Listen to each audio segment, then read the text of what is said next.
Жаңы президентибиз Сооронбай Жээнбеков Коопсуздук кеңешинде айтты эле, ушу соттордун иши боюнча көпсүн пикирди, анан мына 2 күн мурун Жогорку соттун төрайымына кабыл алып айтты.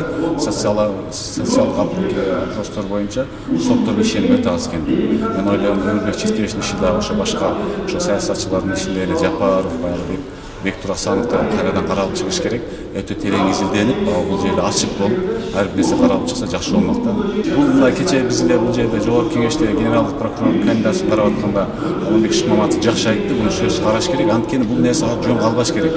Же ак, же кара болуп аягында чыгарыш керек.